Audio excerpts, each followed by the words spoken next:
14 फरवरी 2019 के दिन जम्मू कश्मीर के पुलवामा में एक आतंकी हमला होता है जिसमें 40 भारतीय जवानों की जान चली गई। पूरा देश इन बहादुर जवानों को खोने का गम मना रहा था। इसी बीच कुछ लोगों ने देश भर में रह रहे कश्मीरियों को टारगेट करना शुरू कर दिया। पुलवामा हमले को कुछ घंटे भी नहीं बीते थे कि सनसनी फैलाने की चाह रखने वाला एक लड़का एक वीडियो शेयर करते हुए ऐलान करता है कि कल वो अपने यहाँ पटना में रहने वाले कश्मीरी दुकानदारों को पीटेगा, जबकि पुलवामा मामले में यह भी पता नहीं चला था कि आतंकी हमला किया भी किसने है। अगले दिन तय तारीख पर वो लड़का कुछ लोगों को लेकर पटना के ल्यासा मार्केट में पहुंचता है और वहां दुकान लगाने वाले निर्दोष कश्मीरियों पर लाठी डंडे तोड़ दिए जाते हैं। खून निकले सरों और गिड़गिड़ाते कश्मीरी दुकानदारों की वीडियो बनाकर सोशल मीडिया पर डाल दी जाती है। किसी के किए की सजा किसी और को दे दी गई। पटना के इस सनसनीखेज रंगबाज का नाम था त्रिपुरारी तिवारी उर्फ मनीष कश्यप। निर्दोष कश्मीरियों पर लाठियां तोड़ने वाले मनीष कश्यप को इस मामले में जेल की सजा भी हुई, लेकिन इस मामले ने उसे वो दे दिया जो वो शहीदों के दुख और शोक के माहौल से पाना चाहता था। वो चीज थी सुर्खियां। इन्हीं सुर्खियों से बटोरे व्यूज पर चढ़कर मनीष कश्यप बन जाता है बिहार का सबसे बड़ा यूट्यूबर पत्रकार। वही मनीष कश्यप जो खुद कहता था कि साल 2016 में जब उसने वीडियो बनाना शुरू किया था तो 100 व्यूज मिल जाने पर भी वो खुश हो जाता था। 100 व्यूज से 100 मिलियन व्यूज पाने वाला मनीष कश्यप फिलहाल तमिलनाडु की जेल में कैद है, वो भी एनएसए कानून के तहत, यानी राष्ट्र की एकता अखंडता को भंग करने की साजिश रचने के जुर्म में। इसलिए आज के इस एपिसोड में मनीष कश्यप की हिस्ट्री तलाशने की कोशिश करेंगे और जानेंगे कि आखिर मनीष कश्यप के पीछे सारा खेल रचने वाला शख्स कौन है। कौन है वो आदमी जो उसके यूट्यूब चैनल का असली मालिक है। जानेंगे कि कैसे तमिलनाडु के बिहारी प्रवासियों के बहाने आरएसएस और भाजपा एक बड़ा गेम खेलने जा रहे थे। क्या है मनीष कश्यप का मामला, क्या है उसकी हिस्ट्री, जानेंगे आज के इस एपिसोड में। नमस्कार, मैं श्याम मीरा सिंह। अपनी फेक न्यूज से बिहार और तमिलनाडु के लोगों के बीच आग लगाने की कोशिश करने वाले मनीष कश्यप को आज मासूम साबित करने की कोशिशें हो रही हैं और कहा जा रहा है कि तमिलनाडु और बिहार सरकार ने उसे जेल में डालकर एक पत्रकार की पत्रकारिता पर हमला किया है। लेकिन सवाल यह है कि मनीष कश्यप सिर्फ एक फेक न्यूज की वजह से जेल में है, जैसे आपसे कभी कोई गलत न्यूज शेयर हो जाए या किसी और से हो जाए या हमसे हो जाए, या वो एक बड़ी साजिश का हिस्सा था। इस खेल को समझने के लिए थोड़ा पीछे जाते हैं। साल 2019 में पुलवामा हमले के बाद लोकप्रियता के घोड़े पर सवार हो चुके मनीष कश्यप को लगा कि अब वो वक्त आ गया है कि वो अपने बचपन के सपने को पूरा करें। वो सपना था राजनीति का। मनीष कश्यप की मां भी एक वीडियो में बताती हैं कि मनीष कश्यप को बचपन से ही राजनीति में आने का दिल था। इसलिए पुलवामा हमले से मिली लोकप्रियता को साल भी नहीं बीता कि मनीष कश्यप साल 2020 में ही बिहार विधानसभा चुनाव में अपनी किस्मत आजमाने के लिए कूद जाता है। लेकिन चूंकि उस वक्त वो उतना बड़ा नाम नहीं था जितना कि आज था, इसलिए किसी पार्टी से टिकट नहीं मिली। इसलिए निर्दलीय ही चंपारण जिले की चनपटिया विधानसभा से चुनाव लड़ने के लिए खड़ा हो जाता है। लेकिन इस चुनाव में मनीष कश्यप को मात्र 9,239 वोट ही मिलते हैं। चुनाव हारने के बाद अब मनीष कश्यप यूट्यूब की दुनिया में दोबारा उतर जाता है। यहाँ दोबारा कहने के पीछे एक कहानी है।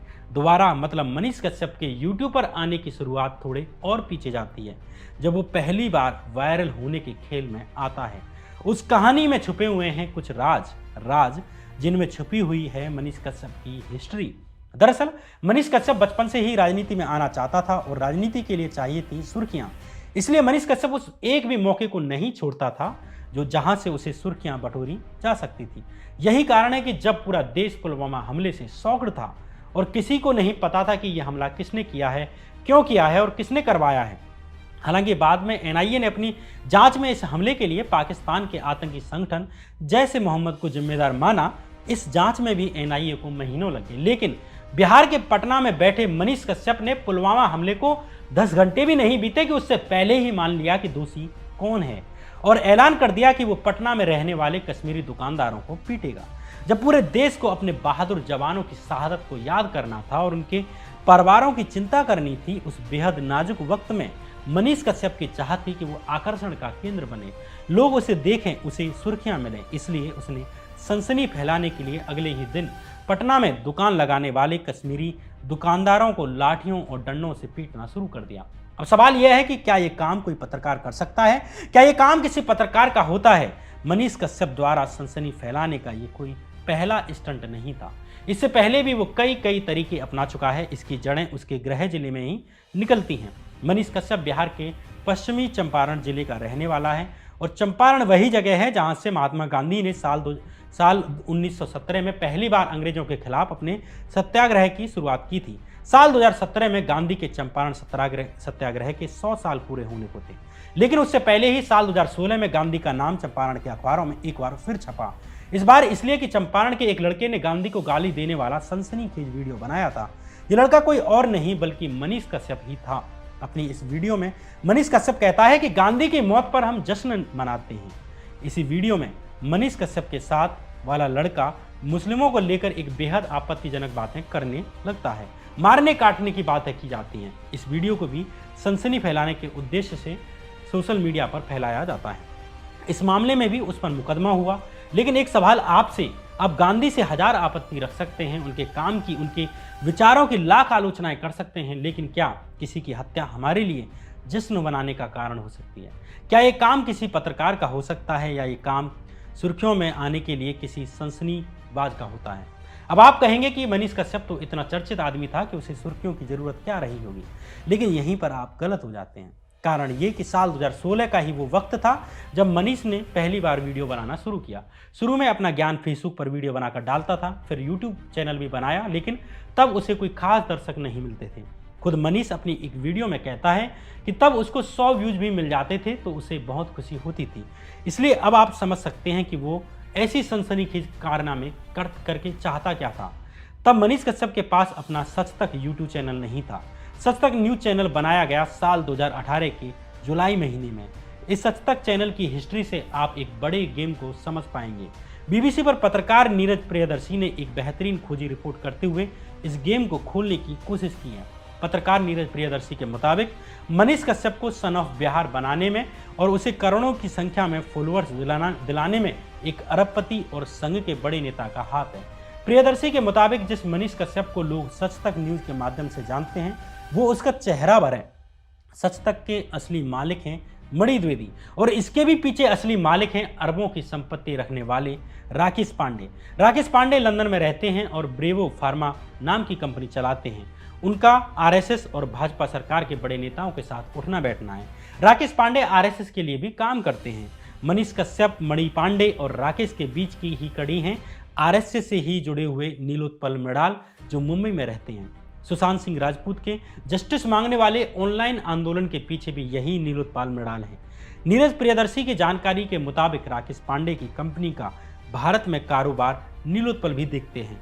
मनीष पांडे बिहार से भागकर पहले नीलोत्पल मृणाल के पास ही मुंबई गया था।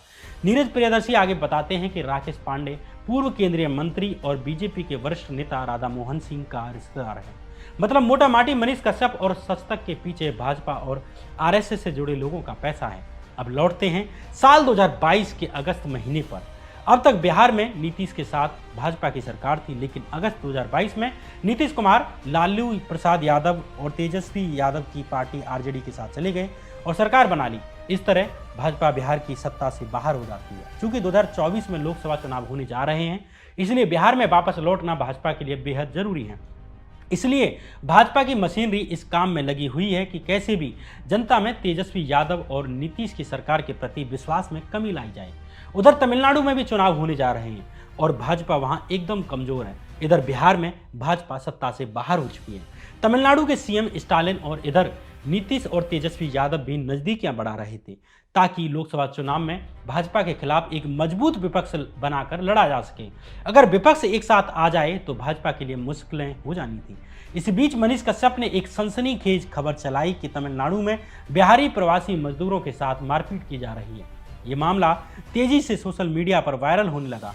भाजपा के नेता और भाजपा की पूरी आईटी सेल अब ये साबित करने लग गई कि बिहारी मजदूरों को हिंदी बोलने के कारण तमिलनाडु में पीटा जा रहा है और बिहार सरकार कुछ भी नहीं कर रही। ये मामला ऐसा था कि बिहार और हिंदी बोलने वाले बाकी राज्यों को सच में ऐसा लगे कि हाँ ऐसा हुआ होगा। ऐसा इसलिए कि जिस तरह बिहार में बिहारी अस्मिता चलती है, वैसे ही तमिलनाडु में भी तमिल अस्मिता एक संवेदनशील मामला है। उन्हें लगता है कि हिंदी थोपकर उनकी भाषा को खत्म किया जा रहा है, इसलिए वहाँ अक्सर हिंदी का विरोध होता रहा है और इसी परसेप्शन का फायदा उठाने की कोशिश की भाजपा की दुष्प्रचार मशीनरी ने। मनीष कश्यप ने और मनीष कश्यप के पीछे खड़ी ताकतों ने।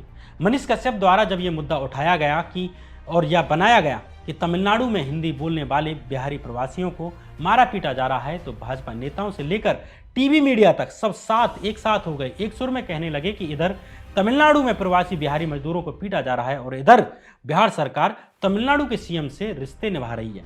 इस बीच बहुत सी फेक वीडियो और न्यूज़ वायरल की गई कि बिहार के मजदूर तमिलनाडु में पीटे जा रहे हैं, उनकी हत्याएं की जा रही हैं, वे वापस बिहार आ रहे हैं। एक बार को लगा कि इसका बिहार सरकार पर भी भारी असर पड़ सकता है, लेकिन जल्द ही ये वीडियो और खबरें फेक निकलने लगी। साथ ही मनीष कश्यप की वीडियो की भी पोल खुल गई।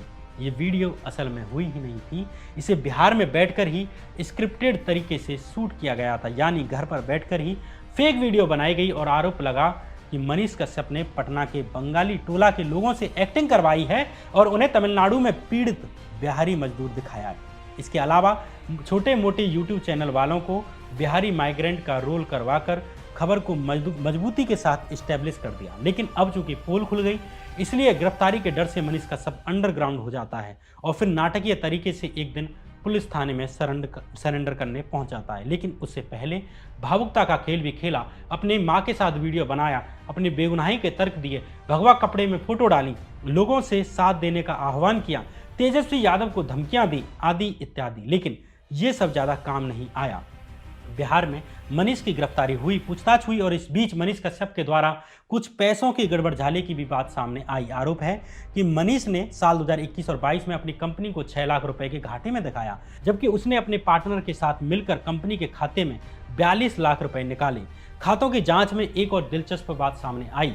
बिहार पुलिस की आर्थिक अपराध शाखा के मुताबिक मनीष कश्यप अपने स्टाफ को 8 से 12 हज़ार रुपए की सैलरी देता है, लेकिन उनके स्टाफ के खातों में 10-12 लाख का ट्रांजैक्शन देखा गया। मतलब कहीं से ब्लैक मनी लिया जा रहा है, ऐसा बिहार पुलिस के द्वारा शक किया गया और ये मनी लॉन्ड्रिंग के तहत एक अपराध में आता है।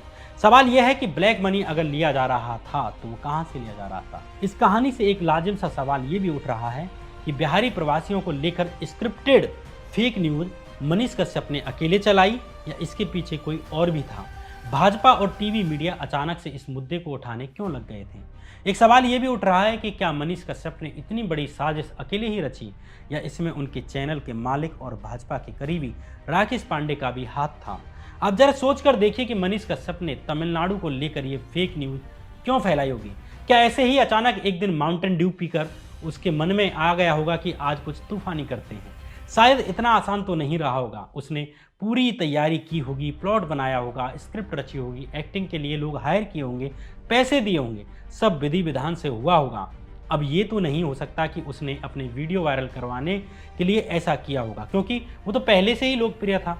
तो क्या फिर उसका कोई राजनीतिक कारण रहा होगा? क्या किसी ने उसे मोहरा बनाकर ये काम करवाया होगा? आखिर इनका इसमें फ़ायदा क्या था? वे इस मुद्दे को किसके कहने पर उठा रहे थे? इस पर बीबीसी से जुड़े पत्रकार नीरज प्रियदर्शी कहते हैं कि बिहार में बीजेपी सरकार से बाहर हो चुकी है और आरजेडी के नीतीश के साथ आने से बीजेपी के लिए चुनौतियां बढ़ गई हैं। तो इन दोनों राज्यों में अपने हिंदुत्व के एजेंडे के प्रचार के लिए बीजेपी और आरएसएस ने पूरे षड्यंत्र को रचा ताकि माहौल को अस्थिर बनाया जा सके और राज्य सरकारों को बदनाम किया जा सके। यह अनुमान पत्रकार नीरज प्रियदर्शी का है, मेरा नहीं है।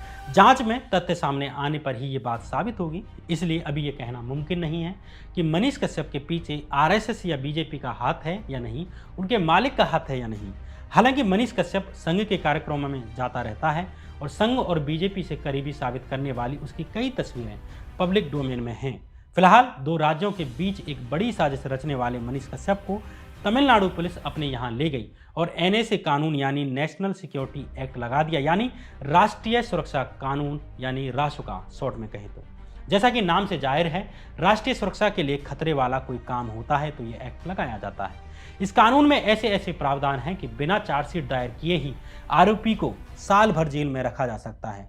बिहार और तमिलनाडु में एक बेहद संवेदनशील विवाद पैदा करके मनीष कश्यप ने इतना बड़ा अपराध किया है या नहीं, ये आप अपने अपने तर्क के आधार पर तय कर सकते हैं या कानून तय करेगा, और नीचे कमेंट बॉक्स में आप बता सकते हैं। हालांकि तमिलनाडु वाले मामले से पहले भी मनीष कश्यप पर कई केस दर्ज हैं। एक आध राउंड वो जेल में भी चक्कर लगा के आ चुका है। महात्मा गांधी को गाली देने वाला केस मैंने आपको बताया, बीबीसी की रिपोर्ट के मुताबिक साल 2018 में भी बेतिया में अस्पताल परिसर में रखी एक किंग एडवर्ड की मूर्ति को भी मनीष ने तोड़ डाला था, जिसके बाद उसकी गिरफ्तारी हुई थी। ये कथित पत्रकार फिर भी नहीं सुधरा।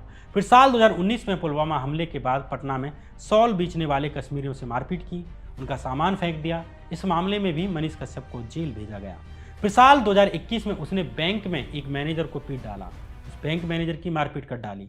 इस मामले में भी केस दर्ज हुआ। मनीष कश्यप ने गिरफ्तारी से बचने के लिए हाईकोर्ट में अपील की, लेकिन कोर्ट ने उसकी अग्रिम जमानत अर्जी मंजूर नहीं की। कहने का मतलब यह है कि आपराधिक काम करना और जेल जाना मनीष कश्यप की आदत सी बन चुकी है। वैसे में उसे एक सातिर राजनीतिक मोहरा कहा जाए या पत्रकार, ये तो आप ही तय करिए। फिलहाल ये कहानी यहीं तक। मनीष कश्यप की पत्रकारिता को लेकर आप क्या कहते हैं, ये बात कमेंट बॉक्स में ज़रूर बता दीजिए।